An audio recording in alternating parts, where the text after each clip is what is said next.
This chart right here shows our Morocco expenses, and in this video I want to give you a breakdown of all our spending in Morocco. Let's actually see whether we go over our budget. As soon as I bought the flight ticket, which was very cheap, £150 for 3 of us, for myself and the 2 boys, a 13-year-old and a 9-year-old.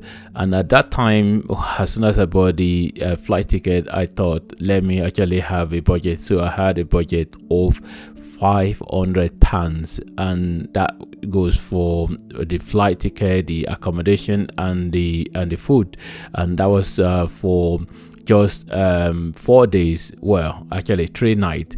Let's just see whether do we go over the budget of £500 or not.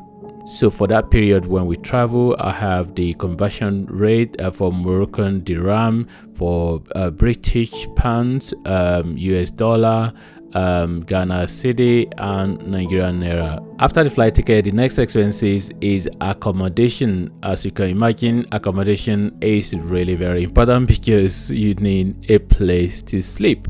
And actually I have an affiliate link in the description box below if you want to book accommodation to literally anywhere in the world, really. Booking.com. You're not paying anything extra, but you're just helping my channel out, so you can use the link to book your accommodation. So for the accommodation, we stayed in 3 different, I have a video about the accommodation as well. For our 3 nights, we stayed in 3 different accommodations, so each night different hotel. This particular one, Relax Hotel, was the first one in Marrakesh, and it was £43, and that actually didn't really include breakfast because we eventually, when I get to food, I'm going to explain that, and so we kind of like pay for food separately, and we had breakfast there as well. And then the second one was in Casablanca company, Casablanca center, so that was really very nice as well. So that was £54, and that include breakfast, so for us, for me and the boys. And then the last one, it was Aquafon Club Marrakesh, so which was like a really holiday resort. I'm thinking about making a separate video on that particular aquafon because it was our best actually. So that came to £104. I mean, you can imagine that this was really far more expensive than the other ones.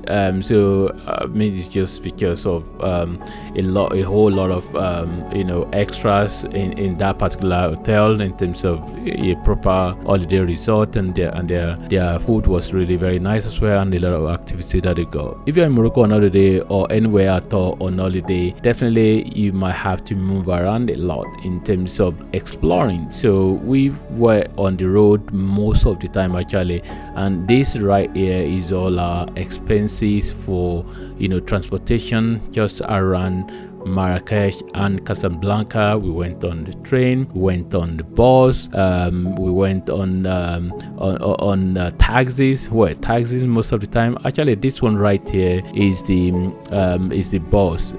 So which was really public bus. It was really massively cheap actually. And then we got the train right here. So which Marrakesh to Casablanca, we went on first class, and then we returned back on second class. And I'm sure you might be wondering, why is it that the second class is more than the first class? Well, it was just simply because when we're going, the person who sold the ticket for us said my youngest son, who is 9, she said she's going to reduce the price. I think there's a kind of like a requirement to reduce the price for underage. But when we're coming back, I don't know what happened. I didn't really want to get into any serious argument, so the man who sold the ticket for us on our return said my younger son, who they reduced price for when we're going, they did not reduce the price when we're coming back. So strangely, so we pay full price for him on our return. That's why the second class is more price of second class. The total for 3 of us was more than the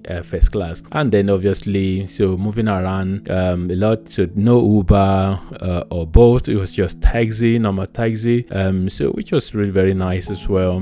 Getting in the taxi, having conversation with taxi drivers, $80. So, and this particular one, it was on the horse carriage where this one was, this 80 dirham. And yeah, so the conversion obviously, and so mostly these were all dirham. Apart from this particular one, we ran out of money. Actually, we ran out of because the money I changed at the airport, it wasn't enough, so we ran out of dirham. And it was early in the morning. I couldn't really get a place to so most of the shops were not open yet. The shops were to change the money, so we had to take a taxi all the way to back to the airport, where I just paid the taxi man. I just gave him £10 actually. So other than that, all the other one, they were just kind of like a dirham that we paid. Right, so food is another essential of the holiday in terms of the expenses. So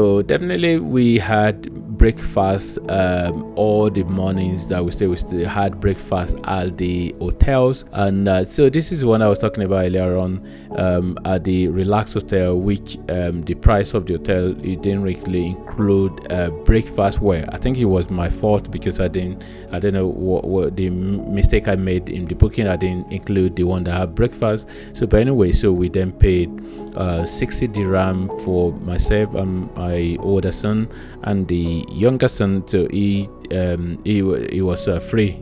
Breakfast was free for him underage. So other than that, all the other ones is just random here and there. Just buy drink or buy snack or buy. Actually, we had at the McDonald's as well, and Starbucks, Costa Coffee. A lot of these are sort of like a Western style, shops that we usually regularly go actually in the UK. So nice to have coffee. And then we had so we just here and there, Casablanca. In the night we had a shop, a chicken takeaway chicken shop. And so generally here and there, you just buy drink or you buy snack and everything all together. So this is all the expenses that we had for food. So in summary, for flight ticket, accommodation, transport, food, souvenir is the one that I haven't mentioned actually. So we bought souvenir at the market. I think there were 2 or 3 items that we bought as souvenir. So I put this in yellow. These are the cost in terms of the currency that specifically we use mostly. So these are the one in yellow, and then for the flight ticket it was in pan, and then the accommodation as well, I already booked them before leaving. Again, don't forget there is a booking.com affiliate link. So if you're not paying anything extra, it's just helping out the channel. So you can use my affiliate link to book your accommodation. And in terms of the percentage, so this is what it ended up to be. So actually let me bring out this chart so you can see this is what it ended up to be in terms of flight is the one that is 26%, accommodation 34%. So accommodation is kind of like the one that has the highest in terms of the expenses. Transport 22%, food 15%. So we spend really, I won't bother too much about souvenir, but definitely the one that we spend out of the 4 important groups, flight, accommodation, transport and food is the one that we spend less money on. We spend less money on food, and then transportation. So accommodation definitely is the one that, but accommodation can actually be cheap. It can be cheap. It just depends on what type of accommodation is, like a variety really. It just depends on what you want really. You can have accommodation really cheap. But it's so interesting to see. But the flight ticket is the one that usually more than everything else actually. But for days, traveling from the UK to Morocco is really cheap. I was so amazed how cheap it was. Obviously, I booked about 2 or 3 months before the journey, so which is one of the reasons why. And then I think they were doing a sale as well, so that was one of the reasons why it was really very cheap. So I have another video actually where I show you the expenses of my Ghana trip as well, so you can watch that video next. Thanks for watching and God bless.